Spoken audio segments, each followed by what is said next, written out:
Mais je voudrais commencer par justifier le titre d'une présidence à l'autre, politique européenne de la Belgique.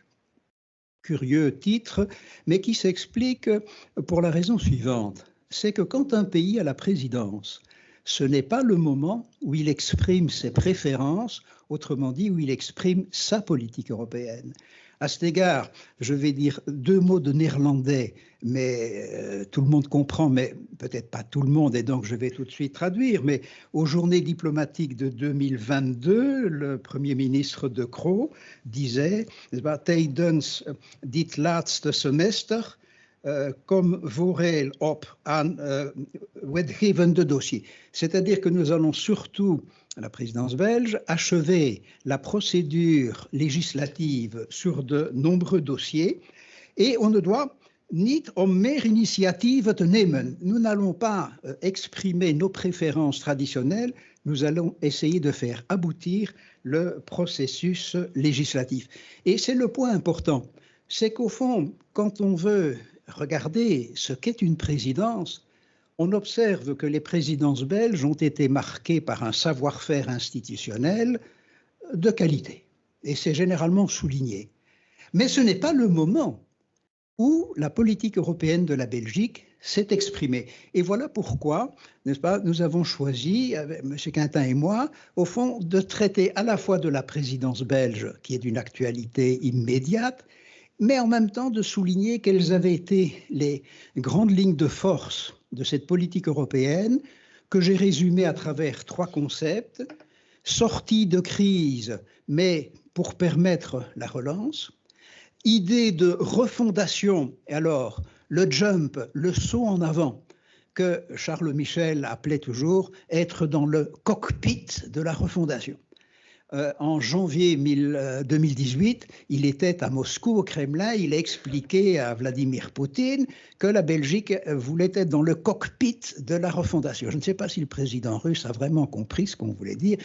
Et alors, si vous voulez, il y a quand même un autre aspect, c'est que nous avons la réputation de bien mener les affaires, d'avoir des vues européennes qui sont en faveur de l'approfondissement. Il arrive quelquefois que nous soyons excentriques et isolés. Et c'est aussi ce que nous verrons dans l'un ou l'autre des cas. Quelques mots sur l'histoire de la présidence, parce qu'elle a évolué depuis 1958. Je rappelle que la Belgique a exercé la première présidence du Conseil pour une raison alphabétique. Si le français avait été langue officielle unique des communautés européennes, c'est l'Allemagne qui aurait commencé la première présidence de la communauté économique européenne. Mais comme on a choisi, n'est-ce pas, de faire l'ordre alphabétique dans les langues nationales, Deutschland venait après et Belgique était la première. Et donc la première présidence s'est faite à Bruxelles. La Commission européenne qui venait de se créer est venue travailler à Bruxelles et c'est l'origine d'une histoire dont vous connaissez les suites. Présidence dans la communauté à 6. C'est essentiellement procédural. Il n'y a pas d'investissement, de programme de présidence. On préside, on est à 6, on est entre soi. Mais cette présidence va évoluer et au fur et à mesure que la communauté s'élargit, l'intervalle entre deux présidences va aussi être beaucoup plus long. Tous les 3 ans dans l'Europe à 6, tous les 14 ans dans l'Europe à 27, puisque à la fois la Croatie est arrivée, mais le Royaume-Uni est parti. Ça, c'est une des premières différences dans l'évolution des présidences. Elles viennent de plus en plus rarement. Deuxième changement aussi dans l'histoire des présidents, l'apparition du Conseil européen. En décembre 1974, présidence de Giscard d'Estaing, sommet à Paris. Je peux vous dire que j'ai un souvenir précis parce que j'étais là dans la rue de Paris, il faisait glacial. Et le Conseil européen, donc les chefs d'État et de gouvernement vont se réunir désormais à leur niveau pour prendre les grandes impulsions de la construction européenne. Cela a comme incidence que les questions européennes ne sont plus l'affaire du ministre des Affaires étrangères, mais deviennent l'affaire du président de la République ou du Premier ministre. Guy Verhofstadt va exprimer cela en disant la Voorzitterschap, c'est un Chefsache. C'est peut-être pas lui qui l'a dit, c'est un de ses collègues. Chefsache, en allemand, c'est l'affaire du chef. Et en particulier, n'est-ce pas, Guy Verhofstadt, qui pourtant, en théorie, était un sceptique du Conseil européen, il a voulu écrire dans la déclaration de Laken que c'est un caucus restreint. Les Français lui ont dit, bon, écoutez, ça, on pourrait retirer du texte quand même. Mais ce caucus restreint, les premiers ministres belges avaient un grand enthousiasme à y figurer et à s'y exprimer. Quels ont encore quelques changements pour en terminer avec l'évolution de la présidence du Conseil? Suite aux réformes de l'État 88-90, les régions et communautés, c'est-à-dire les entités fédérées, sur la base de l'accord de coopération de mars 1994, vont participer au Conseil au nom de la Belgique. Et à cet égard-là, la phrase qui a été notée du ministre-président flamand Jan Jan Bon, Vlaanderen, la Flandre, va organiser la présidence du Conseil en collaboration avec la Belgique, est une manière de valoriser Vlaanderen à Antwerpen, et on peut le comprendre, mais juridiquement, c'est une hérésie. Les régions et communautés qui siègent au Conseil siègent toujours au nom de la Belgique et sur la base d'une position d'ensemble de l'État belge. Mutation alors encore importante, le Chefsache, c'est fini avec Lisbonne. Pourquoi? Parce que le traité de Lisbonne, au fond, fait deux grandes victimes. D'abord, il crée un président du Conseil européen de longue durée. Paradoxe, la Belgique était toujours contre cette idée et elle va avoir deux fois la présidence du Conseil européen. Herman Van Rompuy, Charles Michel, actuellement. Mais finalement, sous l'idée de Jacques Chirac, de Valéry Giscard d'Estaing, appuyé par Blair, par Aznar, on a un président du Conseil européen qui reste là pendant 5 ans. Donc, quand il y a la présidence semestrielle, le Premier ministre n'est plus le chef d'orchestre de la présidence. Cependant, il faut dire, et c'est là que j'en termine avec cette évocation des mutations de la présidence, il va y avoir une métamorphose des victimes du traité de Lisbonne. Car le Premier ministre ne préside plus le Conseil européen, la ministre des Affaires étrangères ne préside pas le Conseil Affaires étrangères, c'est un haut représentant spécial qui le fait, M. Borrell pour le moment, mais néanmoins le rôle de ces deux personnalités va garder un certain relief. D'abord, la ministre des Affaires étrangères préside le Conseil Affaires générales. Conseil Affaires générales où ce sont des ministres des Affaires étrangères ou des Affaires européennes, mais c'est lui qui a le dossier d'élargissement, ce qui est un dossier qui n'est pas léger. Et par ailleurs aussi, n'est-ce pas, quand il y a un conseil commerce, ce n'est pas Borrell, mais c'est pour le moment Adjal Habib qui préside. Bon, voilà, ça c'est les singularités. Mais quand c'était tout récemment Conseil coopération-développement avec Madame Caroline Genet qui était là, elle accueille tout le monde au Palais d'Egmont, mais c'est Borrell qui préside. La ministre des Affaires étrangères, donc, survit, et le Premier ministre aussi. Car le discours de présentation de la présidence au Parlement européen, le discours de fin de présidence au Parlement européen, c'est le Premier ministre, belge en l'occurrence, qui le fait. Et puis aussi, le Premier ministre joue un rôle de leading from behind, comme disent les Américains, parce qu'il est très proche du président du Conseil européen, et quand ce sont deux Belges, la proximité est évidemment facile. Et par ailleurs, il a aussi un contact privilégié avec le président du Parlement européen. Voilà quelles sont les mutations de ce qui au début était une fonction purement procédurale et qui est devenue quand même la présidence du Conseil, une activité et une fonction plus complexe qui semble avoir un peu perdu de sa force dans le traité de Lisbonne, mais qui survit avec une évidente vigueur. Et là, je propose à M. Bernard Quintin de témoigner de cette vigueur actuelle. Comme vous voulez. Bon, je vais faire ça d'ici, si vous le voulez bien. D'abord, merci beaucoup, merci professeur, au pluriel, merci de m'avoir invité, d'avoir pensé à moi pour ce moment d'échange. Comme je suis un modeste licencié en histoire et avec ce qu'on appelait à l'époque un master en relations internationales, donc moi je n'ai pas la prétention de faire ce que je ne peux pas faire, c'est-à-dire être magistral, mais je peux partager quelques expériences avec vous et nourrir la conversation et surtout répondre à vos questions après.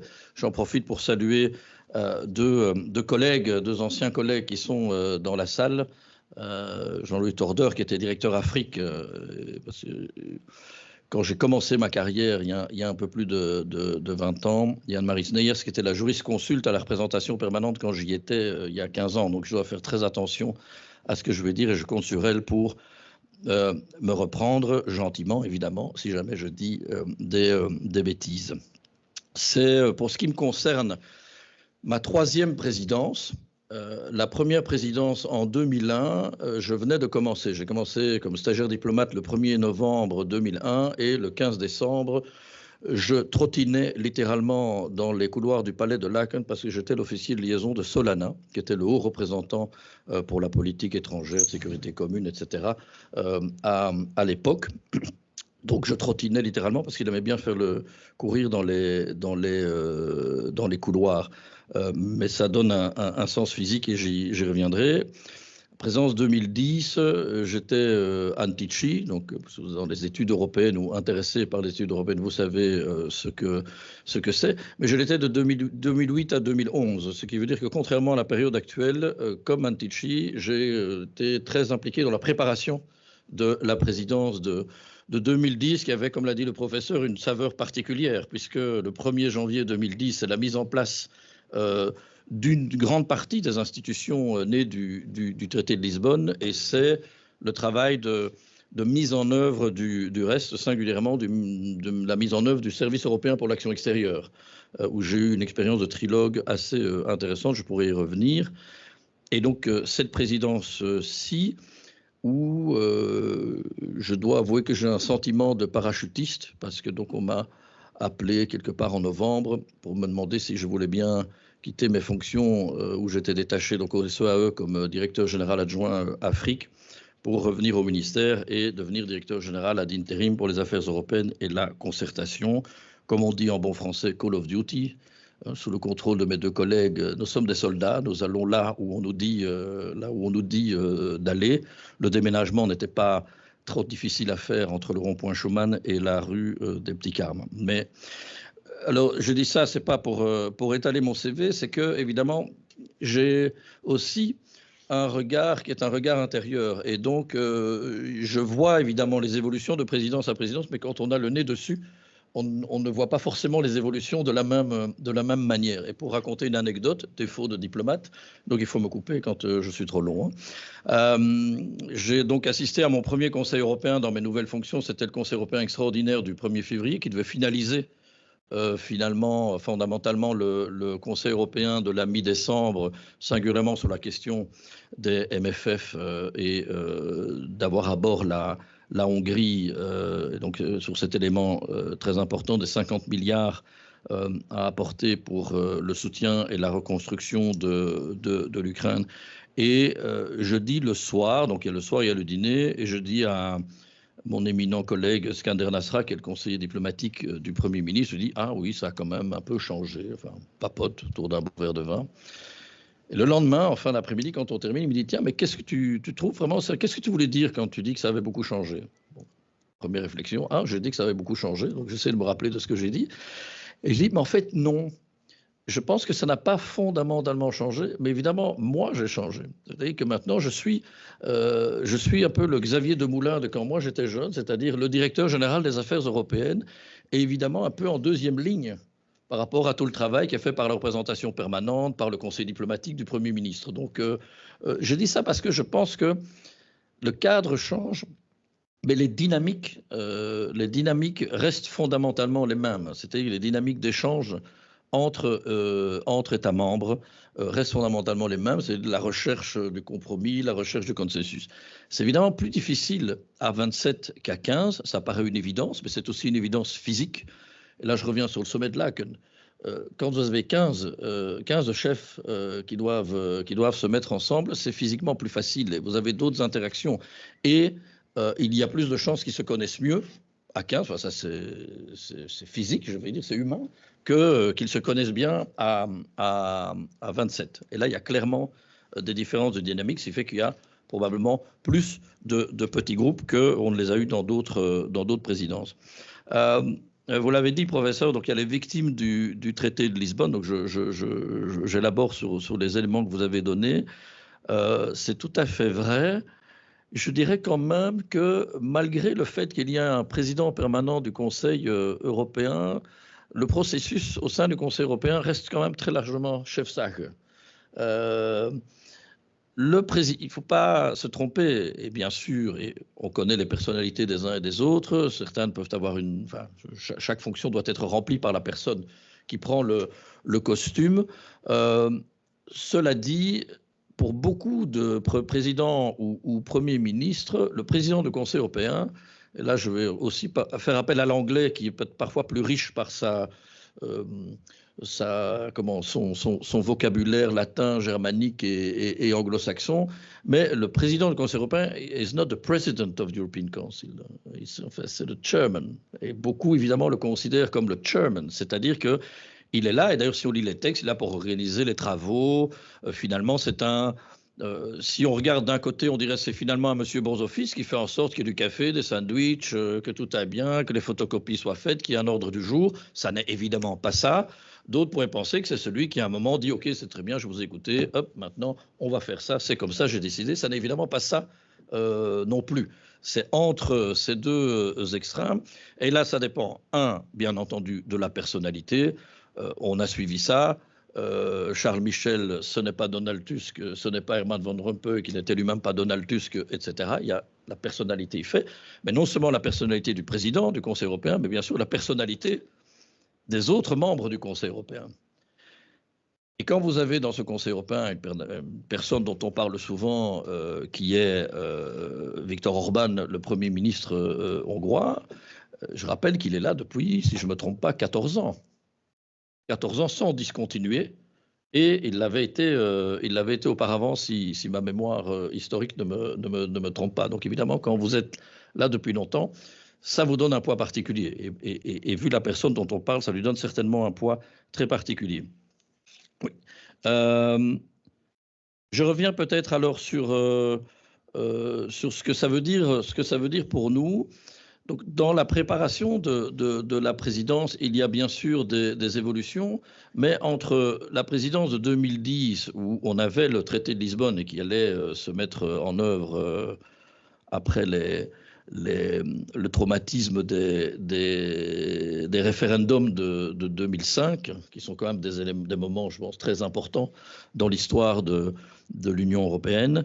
Cela a changé. Au niveau du Conseil européen, j'en ai parlé, mais aussi au niveau du Conseil, où en effet, le Conseil Affaires étrangères, dans ces deux formations, Affaires étrangères et coopération au développement, sont présidées par le haut représentant vice-président de la Commission, Josep Borrell, qui s'appuie pour cela sur deux structures. Sa structure à lui, qui est le Service européen pour l'action extérieure, qui a été mis en place dans le courant de l'année 2010, dans un accouchement extrêmement douloureux. Donc il y a une ligne dans le traité de Lisbonne sur le SEAE, enfin ou deux lignes qui dit voilà, on va mettre en place un service européen pour l'action extérieure qui sera composé pour 2/3 d'agents de l'Union européenne et 1/3 d'agents venant des États membres. C'est globalement ce qu'il y a dans le traité de Lisbonne. Il a fallu mettre cela en œuvre et ça n'a pas été simple. Moi, je présidais du côté du Conseil pour les trilogues sur la modification du statut des fonctionnaires européens. J'ai évité de le dire quand j'étais au SEE pour éviter des accidents dans les escaliers ou ailleurs, parce que ça n'a pas rendu les fonctionnaires européens extrêmement satisfaits. Je pourrais revenir sur ce fonctionnement si ça vous intéresse. Mais donc il y a ça, et il y a, pas l'oublier, il y a le COPS, donc le Comité de politique et de sécurité, qui est ce qui fait. Il y a les groupes de travail, il y a le COPS, enfin vous connaissez ça beaucoup mieux que moi. Mais j'insiste quand même. Donc il y a le SE qui est l'administration du haut représentant, vice-président de la Commission, mais il y a aussi le COPS, parce que s'il y a une politique étrangère commune, en tout cas on essaie, il n'y a pas de politique étrangère unique de l'Union européenne. Donc ça c'est quand même quelque chose qu'il faut bien avoir en tête sur le fonctionnement. Sur le Conseil Affaires Générales, vous l'avez dit, professeur, est toujours présidé par la ministre des Affaires étrangères au titre de ministre des Affaires européennes, donc les ministres des Affaires étrangères, des européennes, etc. Mais il y a aussi un point qui est très important, je terminerai par là, qui est la préparation du Conseil européen. Et là, évidemment, c'est pas toujours simple. Parce que c'est là que je dis que c'est encore très chef Zach qui travaille, les premiers ministres, les présidents qui travaillent avec leurs Sherpas. Et donc ce groupe de Sherpas qui sont aussi donc 27 collègues qui se connaissent très bien, qui s'appellent par leur prénom, qui s'embrassent, et ça c'est fort bien ma foi. Mais c'est un monde à part qui n'est pas toujours évident. Ça veut dire qu'il faut connecter aussi cette administration des affaires étrangères et non seulement la DGE mais les autres avec ce système qui fonctionne aussi pour lui-même. Mais de temps en temps rappeler, parce que ça c'est le rôle de la Belgique très ancré dans les principes européens, rappeler que certes il y a la réalité politique et qu'une fois que les grands se réunissent, eh bien ils décident et que bien sûr cela descend sur leurs ministres, mais il y a aussi la réalité des traités et que le Conseil de l'Union européenne est une institution de l'Union européenne au même titre que les autres et qu'il doit être respecté comme tel, et que le Conseil Affaires Générales doit aussi être respecté dans son rôle de préparation du Conseil européen. Merci beaucoup. Christian, je te redonne la parole immédiatement. Voilà, alors nous avons éclairci le thème « Qu'est-ce que la présidence semestrielle du Conseil ?» avec les précisions très utiles de M. Quintin, mais qu'est-ce que la politique, ou qu'a été la politique européenne de la Belgique entre la présidence 2010 et celle qui est en cours? Et là, je voudrais passer rapidement en revue quelques éléments saillants des divers gouvernements. Bon, il y a eu le gouvernement Di Rupo qui n'a pas eu vraiment d'étiquette. Le suivant va s'appeler la suédoise. Alors, après cela, il va y avoir la Vivaldi. Finalement, certains ont dit le gouvernement nœud papillon. Mais enfin, ça n'a pas fait sa percée dans la littérature des affaires européennes. Donc, ce gouvernement Di Rupo va commencer en décembre 2011, c'est-à-dire que le gouvernement Le Terme, qui avait fait la présidence 2010, va rester en fonction. Et ceci est un thème relativement aussi intéressant, notamment pour les juristes.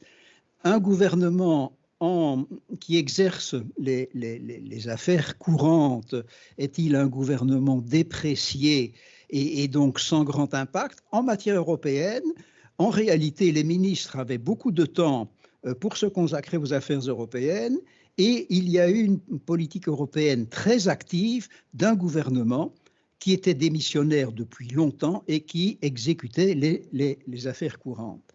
Mais finalement, le gouvernement Di Rupo arrive. C'est un gouvernement dans lequel, donc il est là le 6 décembre, c'est un gouvernement où il y a les trois familles traditionnelles, francophones et flamands. Donc ils sont les 6 partis, libéraux, socialistes et démocrates chrétiens. Ce gouvernement va être évidemment, aura comme tâche principale la fameuse 6e réforme de l'État. BHL, Bruxelles-Halle-Vilvoorde, n'est-ce pas? Vous connaissez, vous pouvez faire des gammes sur les subtilités du Bruxelles-Halle-Vilvoorde. Le nouveau transfert de compétences, surtout aux régions et moins aux communautés. Et en réalité, le gouvernement Di Rupo, jusqu'en 2014, va être largement dominé par cette réforme de l'État. Mais sur le plan européen, il va lui aussi jouer ce rôle récurrent que nous allons voir aussi pour les autres gouvernements, contribuer à la sortie de crise. Car 2008-2009, la crise, c'est la crise financière. Il y a eu les faillites des banques américaines qui ont provoqué les faillites des banques européennes, la recapitalisation des banques par les États qui, du coup, sont en déficit et sans dette, et donc une situation financière, une crise financière générale que l'on observe fin 2009-2010. Alors on essaie d'en sortir et le gouvernement Di Rupo va se trouver à la manœuvre précisément du côté belge au moment où l'on essaie d'en sortir. Il va y avoir 3 activités majeures auxquelles la Belgique va contribuer. D'abord, pour essayer de faire le sauvetage des États endettés, on va créer le mécanisme européen de stabilité, le MES. Qui permet aux États qui n'arrivent plus à faire le service de la dette, finalement de pouvoir emprunter à des taux particulièrement bas pour pouvoir continuer à faire le service de la dette. La Belgique va accepter de participer et va même être favorable à la création de ce mécanisme européen de stabilité qui est en dehors des institutions européennes et qui a son siège à Luxembourg. Je dois évoquer une phrase du programme de gouvernement Di Rupo. L'assainissement des finances publiques est une priorité absolue de ce gouvernement pour assurer le futur de notre modèle social et de notre dynamique, de notre dynamisme économique. Donc, on soutient la création du MES, mais même, et cela c'est un des aspects où la Belgique contribue à la refondation, c'est-à-dire à l'approfondissement, c'est-à-dire au progrès, nous voulons que dans la perspective de l'union économique et monétaire, qui imposait quand même qu'il n'y ait pas de monnaie de l'eurozone qui fasse faillite, de pays de l'eurozone qui fassent faillite, la Belgique pousse pour aller vers l'union bancaire. Et dans le MES, une fois que l'on a assuré des liquidités pour les États qui ont des difficultés du service de la dette, on va vouloir que la MES intervienne aussi pour sauver les banques qui sont menacées de faillite. Et là, la position belge a été intéressante parce que depuis Philippe Maystadt, ministre des Finances et grand négociateur de l'aspect union économique et monétaire du traité de Maastricht, nous étions pour pousser l'union économique et monétaire jusqu'à l'union bancaire. Et donc, on est favorable à ce MES qui revient encore dans l'actualité d'ailleurs, mais je n'évoque pas cela puisque nous sommes avec le gouvernement Di Rupo. Deuxième élément, il va y avoir alors le traité sur le MES est signé à Bruxelles en février 2012.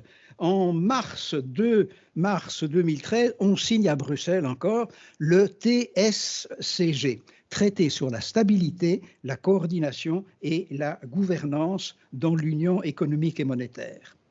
En réalité, il y avait une lettre Sarkozy-Merkel, plutôt Merkel qui avait fait signer aussi Sarkozy, qui disait « Tous les États vont conclure une clause d'équilibre budgétaire qui sera inscrite dans la législation nationale. » Et en réalité, à travers ce fameux traité sur la stabilité, etc., ce qui était l'enjeu important, c'était de refixer des paramètres. Bon, je ne vais pas les détailler maintenant, ce serait trop long, mais c'était que dans les ordres juridiques nationaux, l'obligation d'avoir un déficit structurel moins de 0,5% du PIB, de réduire la dette d'un 20e chaque année, figure dans un acte du droit national des États. Alors chaque État a été amené à transposer ce traité dans son ordre juridique. Qu'a fait la Belgique? Révision de la Constitution? Non. Loi spéciale? Non. On en a fait un accord de coopération État fédéral, communauté, région. Et voilà, c'est considéré comme un acte juridique de première importance. Le problème, c'est que quand il a fallu chaque année, n'est-ce pas, dire quelles étaient les dépenses que l'on acceptait de faire et celles qu'on ne ferait pas, entre l'État fédéral, les régions et les communautés, le consensus était très vaporeux. Et donc, on peut considérer qu'on n'a plus guère parlé, n'est-ce pas, de l'application par la Belgique du fameux traité sur la coordination et la stabilité. Troisième élément, et c'est là qu'il y a eu quand même du côté belge, et une partie du gouvernement s'est singularisée, le semestre européen. Le semestre européen, c'est une procédure qui avait été inventée par le groupe Van Rompuy et la présidence de la commission Barroso. Au fond, au lieu de constater que les budgets ont dérapé en fin de course, on va faire un contrôle a priori, ex ante, du budget.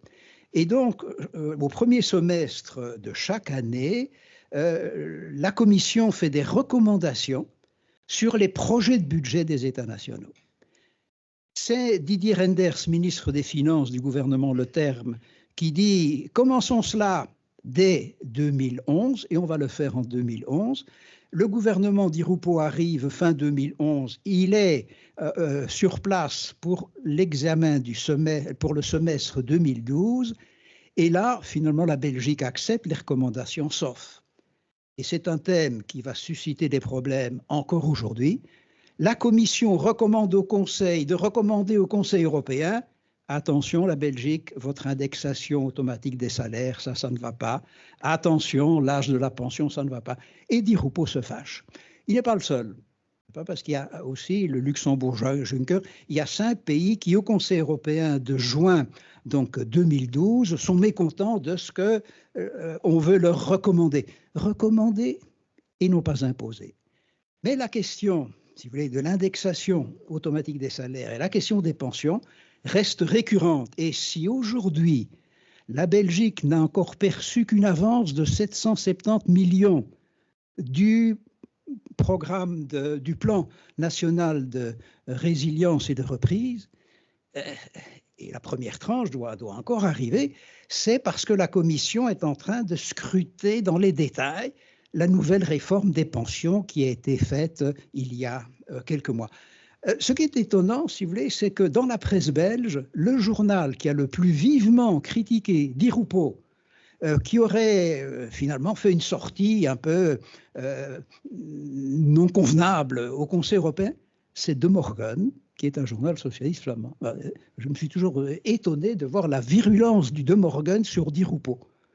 Pour le reste, voilà, la présidence, la politique européenne de Di Rupo a été donc essentiellement consacrée à sortir de la crise financière des années 2008-2009 et arrive finalement la suédoise. Alors, la suédoise, c'est une composition relativement baroque parce que il y a principalement des partis flamands et un seul parti francophone, le MR. C'est ce qui vaut à Charles Michel d'être Premier ministre. Pour compenser la faiblesse parlementaire francophone dans cette majorité, on donne le poste de Premier ministre à un francophone, comme d'ailleurs De Croo sera Premier ministre plutôt que Magnette, parce qu'il y avait une sous-représentation des partis politiques flamands dans le gouvernement de la Vivaldi. Alors, brièvement, mais ce gouvernement dure d'abord, il va durer, n'est-ce pas, relativement longtemps. Il entre en fonction, donc le gouvernement Michel entre en fonction en octobre 2014. Et finalement, il va durer jusqu'à Rive. Alors, il va y avoir la parenthèse gouvernement Wilmès, mais la Vivaldi ne va arriver qu'en octobre 2020. 14-20, c'est une période assez longue. Ce gouvernement, tant que la NVA s'y trouve, va être au fond un test pour la cohésion d'une équipe gouvernementale. Parce que la politique européenne de ce gouvernement Michel est tiraillée entre 2 pôles. Charles Michel, il est attiré par le discours de Macron. Et il se lie avec Macron. Il va d'ailleurs parler d'une nouvelle génération de bâtisseurs européens qui sont des quadragénaires. Il y a Bettel, le luxembourgeois, il y a lui qui a 41 ans, Macron qui en a 39, Bettel 44. Avant, il y avait Renzi qui était aussi un giovanotto. Bon, donc voilà. Et ces gens, alors, pensent qu'ils vont faire la refondation. Michel explique, il y a eu les pères fondateurs, Spaak, de Gasperi, Adenauer. Il y a eu les bâtisseurs, Delors, Kohl, Mitterrand, et il y a les entrepreneurs, Macron et moi. Et alors, ça fait une polarité, n'est-ce pas, sur l'idée de refondation, de grand jump en avant. Mais la NVA a une toute autre référence, c'est Madame Thatcher. Et dans une opinie de Wever, qui est intéressant, toujours intéressant à lire, une opinie qui paraît dans The Tate, De Wever fait une espèce de théorie de l'Union européenne, mais qui est une paraphrase du discours de Margaret Thatcher au Collège d'Europe de Bruges en 1988. Et alors, je me suis permis dans une publication de montrer les mots de Thatcher en anglais et les mots de Wever in het Nederlands. C'est de vertaling. De vertaling de l'anglais au néerlandais. Et puis, attention, l'Europe ne sera jamais une nation. Il y a plusieurs nations. There are nations, there are verschillende naties, etc.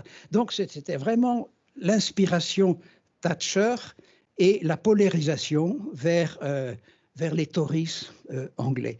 Et ça avait évidemment marqué très fort ce gouvernement. C'est-à-dire que la NVA va quand même essayer de freiner l'élan de la refondation du gouvernement Michel vers quand même une familiarité, une proximité avec les positions des Tories en Angleterre jusqu'à évidemment le départ du Royaume-Uni. Alors, pour être bref, il y aura 3 crises dont le gouvernement Michel auquel il va contribuer de faire sortir l'Union. Je prends la crise du Brexit. Alors là, c'était difficile parce que quand Cameron dit « moi, je vais faire un référendum pour a new settlement for United Kingdom within the European Union ». Et au fond, je vais vendre au public anglais des réformes telles que l'Union européenne est plus acceptable pour nous. Et il y a un Conseil européen qui se passe en février 2016 où Charles Michel veut véritablement défendre l'acquis communautaire, y compris la phrase les États membres qui signent les traités européens veulent assurer qu'il y aura un progrès continu, n'est-ce pas, de l'ever closer union, une union sans cesse plus étroite entre les peuples européens à travers la construction européenne. Et à ce Conseil européen, Cameron dit ça, il faut le retirer du traité. Parce que si vous laissez cette phrase « closer union », mon référendum, je le perds. Et Charles Michel lui dit « on ne touche pas à cette phrase ». Et alors, finalement, si vous voulez, la NVA lui dit « non, non, il faut quand même essayer de trouver un compromis ». Et alors, le compromis, n'est-ce pas, c'est de dire que cette phrase ne lie pas le Royaume-Uni. Bon. Alors, il y aura 2 autres crises, migration, et il y aura aussi Grexit. Je dis seulement un mot sur le Grexit. Là, Charles Michel s'est opposé à ceux qui voulaient faire sortir, fût-ce provisoirement, le Royaume-Uni de l'Union économique et monétaire, parce que la Grèce, oui, c'est le Grexit, la Grèce, parce que puisque la Grèce était entrée, elle ne devait pas sortir. Et donc, c'est l'irréversibilité du processus d'intégration.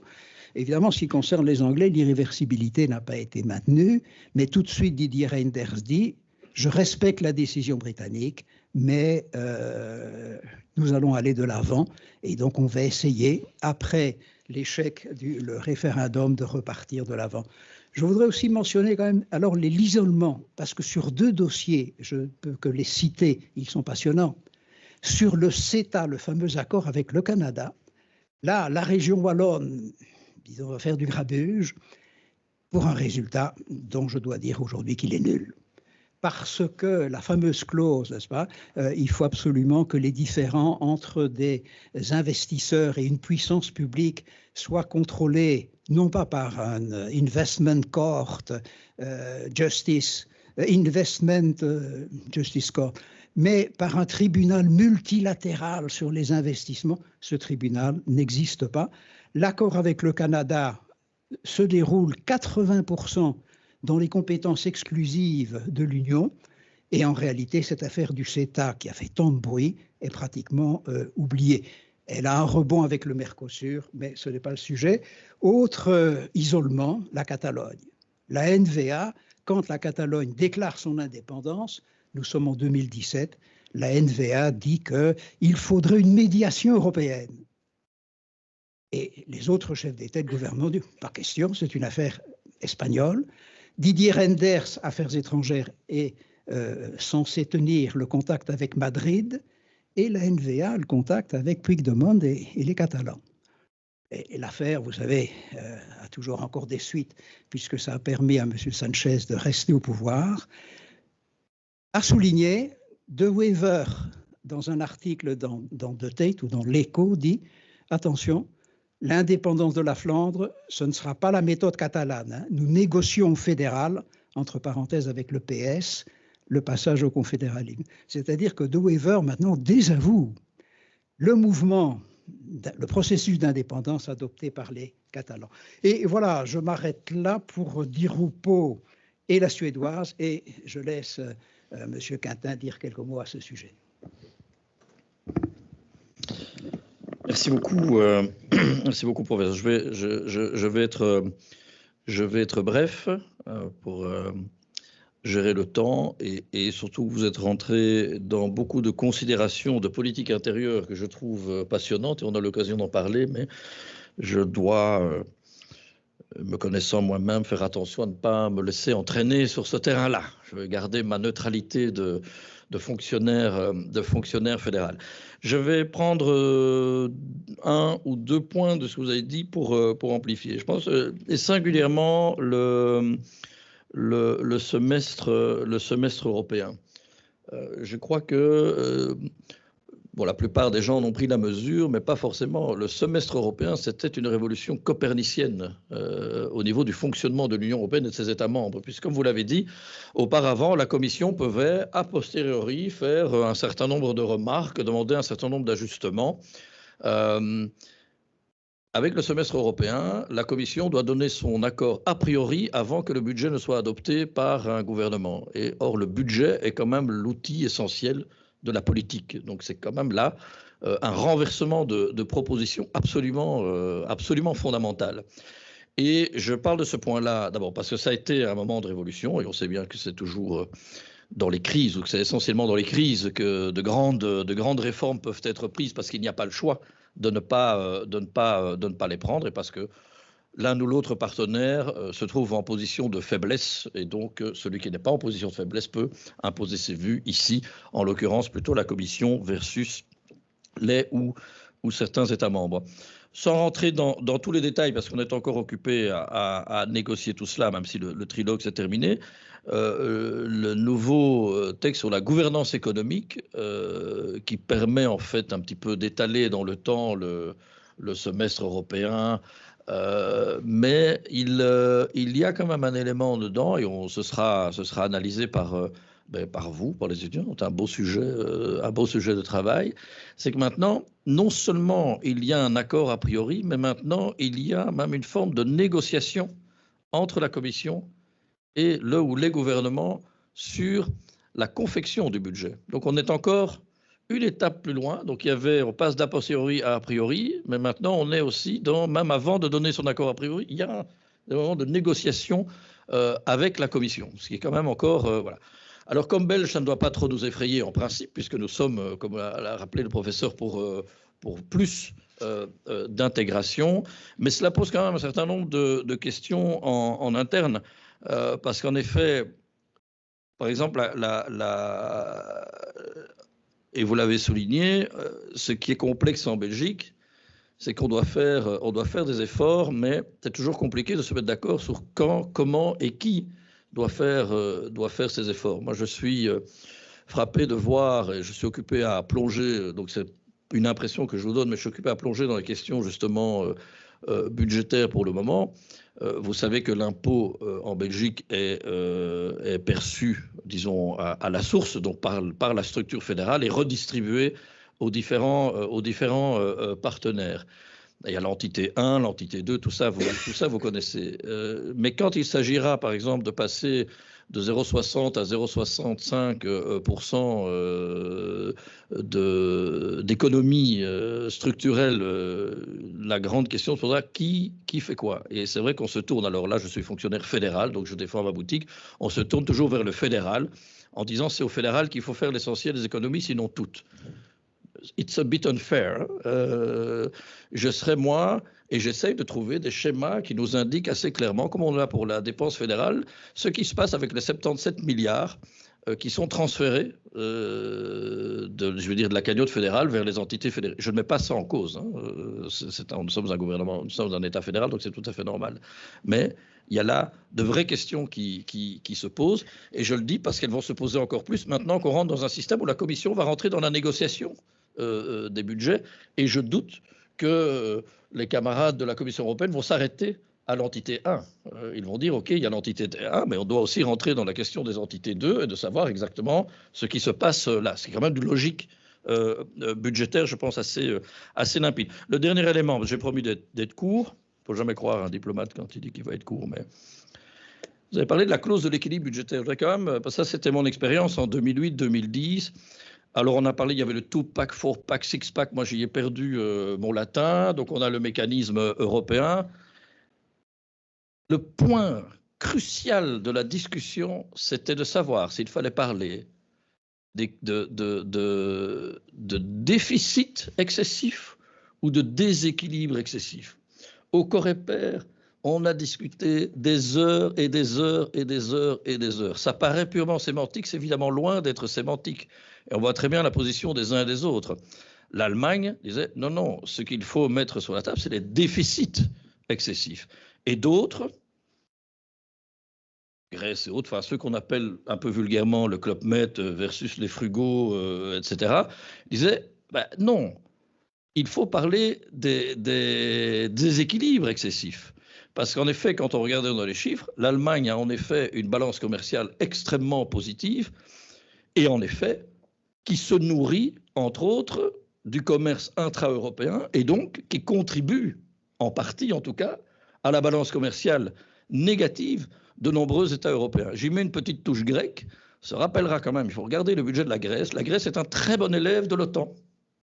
Très bon élève, je crois que c'est le deuxième en termes de dépenses militaires à cause de sa rivalité, des tensions avec, enfin pas rivalité, c'est pas le bon mot, des tensions avec la Turquie. Et l'essentiel, et je fais pas c'est pas un pamphlet politique que je fais, hein, c'est vraiment des chiffres. L'essentiel de son armement est acheté, une grande partie de son armement est acheté à l'industrie militaire française et allemande. Et on parle ici de milliards d'euros. Donc je fais pas un pamphlet, je fais pas un plaidoyer, mais parfois c'est quand même bon de rappeler, rien n'est innocent mais ça avait vraiment été, et l'Allemagne, c'est comme au foot, hein, tout le monde joue, mais à la fin, l'Allemagne gagne. L'Allemagne a donc gagné, et c'est bien les déficits excessifs qui ont été mis là. Mais je trouve que c'est un élément qu'on doit garder en tête, parce que, de fait, c'est encore très, très prégnant aujourd'hui. Merci. Voilà, merci beaucoup. Christian, il est 13h24, même 25, donc si on veut avoir un petit peu de temps, tu as un quart d'heure maximum. Non, ça, enfin pour vous deux, un quart d'heure maximum. On va faire 12 minutes, voilà. Parce que, bon, il faudrait évoquer alors le gouvernement Wilmès et puis la Vivaldi. Bon, le gouvernement Wilmès, c'est-à-dire Charles Michel devient d'abord le gouvernement, la suédoise, finalement tombe parce qu'en décembre 2018, la NVA le quitte parce que Charles Michel a voulu signer à Marrakech une convention des Nations Unies sur la migration et l'asile. Et la NVA, avec un secrétaire d'État, Theo Franken, qui était extrêmement virulent sur ce sujet, n'est-ce pas, dit on ne peut pas aller signer ça, et il choisit ce point de chute parce que les élections vont venir quelques mois plus tard. Donc c'est de nouveau un gouvernement en affaires courantes qui participe à la négociation sur les grands postes après l'élection du 26 mai 2019, et Charles Michel devient président du Conseil européen. Alors, il quitte le 16 rue de la Loi pour se préparer à sa fonction, et c'est Sophie Wilmès qui le remplace le 27 octobre 2019. Alors, ce gouvernement Wilmès, évidemment, il est à la fois en affaires courantes et minoritaire, parce que la NVA étant partie, il ne reste plus beaucoup de troupes parlementaires. Que va-t-il faire? Deux choses. C'est le Covid. Alors là, le gouvernement belge c'est aussi le chacun pour soi qui va être blâmé, d'ailleurs, notamment par le ministre Goffin, mais enfin, nous allons le pratiquer un peu aussi. Nous allons rétablir les contrôles aux frontières, donc sortir de l'application de Schengen 2 fois. Sous le gouvernement Wilmès et sous le gouvernement De Croo, quand il y a la deuxième vague du Covid. Mais nous allons quand même aussi essayer de stimuler une coordination européenne. Nous allons pousser la Commission à financer la recherche du vaccin et les commandes groupées du vaccin, ce que d'ailleurs la Commission va faire. Et donc, on pourra entamer le processus de vaccination dès janvier 2020. Alors, il y a la question de rétablir la circulation des personnes. Et dans un premier temps, la Belgique est réticente à ce qu'on fasse le fameux, n'est-ce pas, passeport numérique Covid pour pouvoir circuler d'un pays à l'autre, mais parce que la vaccination n'était pas encore assez avancée en Belgique. Dès que la vaccination a pris son cours, la Belgique donc soutient ce digital passport que nous avons tous eu à un moment donné pour circuler d'un pays à l'autre. Le Covid, ça a affaibli profondément l'économie, ça a affecté l'emploi. Je mentionne, mais je n'en dis rien de plus, le programme SURE qui a permis de financer, n'est-ce pas, le chômage temporaire et éviter les licenciements massifs qui auraient eu lieu s'il n'y avait pas eu un mécanisme européen qui permettait de financer le chômage temporaire dans les États membres. Alors, comment finalement affronter le recul économique, la récession économique? Il y a une lettre fin mars 2020 qui est écrite, signée par Wilmès, Sophie Wilmès, Macron et quelques autres, qui demande, n'est-ce pas, la création d'un mécanisme extraordinaire de relance et qui passerait par une mutualisation de la dette. C'est le thème du Corona Bonds, des Eurobonds, qui était déjà dans le programme du gouvernement Di Rupo. La grande différence, c'est que quand on a commencé à envisager les Eurobonds, c'était au fond pour couvrir une partie de la dette existante. Tandis que dans le Corona Bonds qui va arriver avec le fameux Next Generation EU, ce n'est pas pour couvrir la dette existante, mais la dette future qui serait générée par un programme de relance. Et ça, c'était évidemment, les Allemands ont mis un peu de temps à l'accepter, mais c'était plus acceptable que de financer ensemble la dette existante. Et donc, ça va nous permettre d'arriver, après avoir lutté contre le Covid, de régler la fameuse question tous les 7 ans du cadre financier pluriannuel, position belge modérée, entre le Parlement européen qui voulait augmenter de beaucoup le budget annuel pendant 7 ans et les frugaux qui voulaient surtout le réduire à 1% pas du revenu national brut de l'Union. La Belgique est dans une position intermédiaire. Une phrase de Sophie Wilmès qui est pleine de sagesse. Nous sommes parmi les pays qui, n'est-ce pas, sont en meilleure situation que d'autres. Et donc, nous savons bien qu'à l'avenir, le budget européen nous apportera moins, mais il faut néanmoins continuer à augmenter modérément son enveloppe. Et c'est ce qui va amener alors au fameux accord du mois de juillet, 4 jours de négociations. Finalement, au petit matin, on a le cadre financier pluriannuel et le Next Generation EU.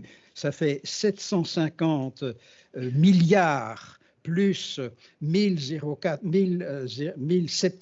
milliards, 1824 milliards qui sont mis sur la table pour 7 ans, ce qui représente 1,8% du revenu national brut de l'Union pendant 7 ans. C'était un résultat quand même considérable et qui fait que la Belgique recevra un PNR, un programme national de résilience et de relance, qui sera finalement de 4,5 milliards, augmenté de quelques autres subventions.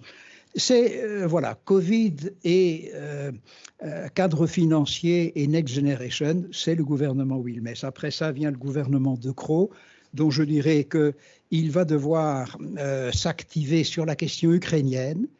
Simplement, au début, perplexité. Il y a encore une phrase étonnante, Van Quickenborne, ministre de la Justice, donc évidemment il n'était pas en première ligne sur ces questions-là, dit « Comme l'Ukraine n'est pas dans l'OTAN, nous ne pouvons pas l'aider militairement ». Toute première réaction belge, mais enfin on est le 22 février, pas encore le 24. Oui, on pourrait aider l'Ukraine avec des moyens militaires non létaux, qui ne tuent pas. Des casques, des jumelles, des pare-balles. Mais quand même très vite, quand même, la Belgique va s'engager selon ses moyens qui sont assez faibles, parce que M. Quintin a parlé du budget de la défense grecque, mais qui est au-dessus de 2%. En 2021, nous sommes à 1,2%, n'est-ce pas, des dépenses militaires, 1,2% du PIB. Mais voilà, la question ukrainienne, ce sera l'aide militaire, avec la question tangente, livraison ou pas des F-16, c'est-à-dire les avions de chasse que nous avons acquis depuis le milieu des années 1970. Finalement, on va en donner, mais combien? En réalité, nous en avons encore plus de 50. Nous en avons encore plus de 50.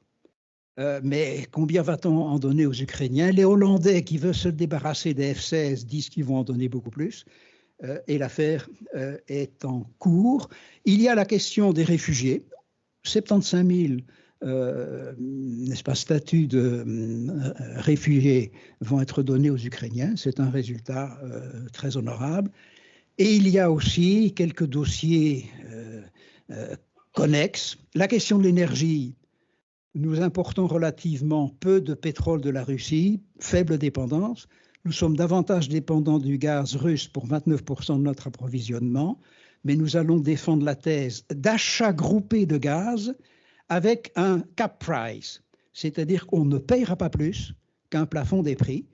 Et si le vendeur veut nous imposer un prix supplémentaire, on lui dit on ne vous donne pas plus.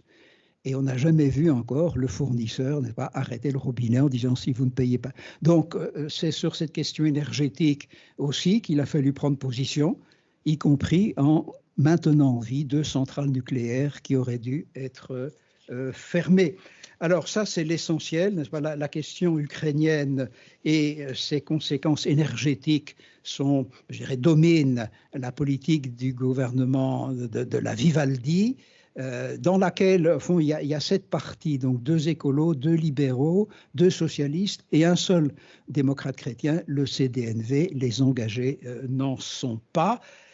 Arrive 2023, il faut penser à l'avenir. Et retour de l'institutionnel. Dans le programme belge, les préoccupations, oui, mais si on va s'élargir à l'Ukraine, c'est une question sur laquelle on a d'abord été très prudent. De Croo. Oui, mais attention, n'est-ce pas, l'élargissement, c'est une affaire qui prend beaucoup de temps. Voilà. Et puis, finalement, nous appuyons l'obtention du statut de candidat et nous appuyons, n'est-ce pas, l'ouverture des négociations d'adhésion avec l'Ukraine. Tout récemment, en janvier, le roi, le Premier ministre De Croo et Zelensky se rencontrent à Davos. Et en même temps, la Belgique prépare sa présidence, mais ça, c'est ce que nous avions déjà envisagé au début de cette conférence. Je vous en prie. Merci beaucoup, professeur. Vous avez parlé des 2 crises majeures des dernières années, donc à partir de Covid, c'est fin 2019 en fait. Hein. On se rappellera que on a rapatrié des premiers Belges de Chine, de Wuhan quelque part, fin décembre 2019, et puis on a vu les choses, on n'a pas vraiment, on a vu les choses arriver sans les voir arriver, puis c'est, si je me trompe bien, le 13 mars 2020 que nos vies ont changé du tout au tout. Sans trop personnaliser les choses, je dis que la mienne c'est commencé à devenir l'enfer. J'avais le privilège et le bonheur à l'époque d'être chef de cabinet de Philippe Goffin aux affaires étrangères, et donc je peux vous dire qu'on a avalé des couleuvres, pour ne pas utiliser une autre expression que ni le lieu ni l'heure ne me permettent d'exprimer. Mais quand même, sur le Covid, vous avez parlé du passeport sanitaire, je ne reviens pas sur la question des masques qui était un peu douloureuse, mais petite médaille à la poitrine du ministère des Affaires, du SPF Affaires étrangères. On a, entre mars et quelque part en juin, juillet, rapatrié 13 000 Belges de partout dans le monde. Il n'y a jamais eu, dans l'histoire du royaume, mais certainement dans l'histoire après la Deuxième Guerre mondiale, d'opérations de rapatriement de cette ampleur. Je ne sais plus combien de centaines de vols, etc. Donc ça a été quelque chose et vraiment c'est une plume au chapeau du SPF, avec un centre de crise qui a fonctionné pendant 3 mois, 24 heures sur 24. Et le centre de crise, c'est physique, hein, donc c'est aux affaires étrangères, avec des téléphones, des ordinateurs, mais on est là, c'est pas du télétravail. Donc ça a été un moment assez impressionnant.